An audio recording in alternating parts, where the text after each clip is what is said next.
కోస్తాపై Jagan serious గా focus పెట్టారా? Janasena TDP అసంతృప్త నేతలను పార్టీలోకి తీసుకునే ప్రయత్నం చేస్తున్నారా?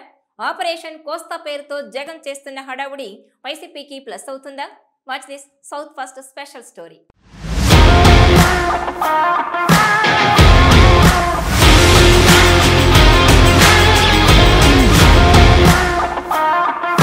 వైసీపీ పూర్తిగా కోస్తా జిల్లాల మీద దృష్టి పెట్టింది.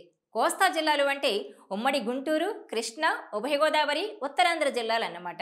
ఇవి 7 జిల్లాలుగా ఉన్నాయి. ఇక్కడ మొత్తం అసెంబ్లీ సీట్లు 101 ఉన్నాయి. ఇందులో 2019 ఎన్నికల్లో వైసీపీ గెలుచుకున్నది ఏకంగా 84 సీట్లు. అంటే అప్పట్లో వైసీపీ సునామీ అలా బలంగా వీచిందని చెప్పాలి. ఆ దెబ్బకు టీడీపీకి కంచుకోటలుగా చెప్పుకునే కృష్ణా, గుంటూరు జిల్లాలు, అలాగే ఉత్తరాంధ్ర జిల్లాలు సైతం ఫ్యాన్ నీడకు చేరాయి. ఉమ్మడి కృష్ణా, గుంటూరు జిల్లాల్లో మొత్తం 33 సీట్లుంటే అందులో 29 సీట్లు వైసీపీకి దక్కాయి.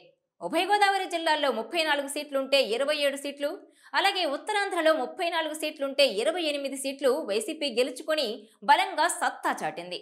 అంటే మొత్తం 101 సీట్లకు 84 సీట్లు సాధించడం అంటే మామూలు విషయం కాదు. అలా టీడీపీ కోసాలు కదిలించింది వైసీపీ. కానీ ఇప్పుడు చూస్తే సీన్ కాస్త మారింది. కృష్ణా, గుంటూరు జిల్లాల్లో 3 రాజధానులతో వ్యతిరేక ప్రభావం కనపడుతుందని భావిస్తోంది. ఇక ఉభయ గోదావరి జిల్లాల్లో జనసేన టీడీపీ పొత్తు ప్రభావం ఉండొచ్చని అంచనా వేస్తోంది. ఉత్తరాంధ్రలో మునుపటి కంటే టీడీపీ పుంజుకుందని లెక్కలేస్తోంది. దాంతో ఈసారి కోస్తా జిల్లాల్లో గతంలో వచ్చిన 84 సీట్లలో తిరిగి ఎన్ని దక్కుతాయన్నది వైసీపీలో అంతర్మదనం సాగుతోంది. ఇందులో కనీసం 50 నుంచి 60 సీట్లు గెలుచుకుంటే మరోసారి అధికారం సొంతమవుతుంది.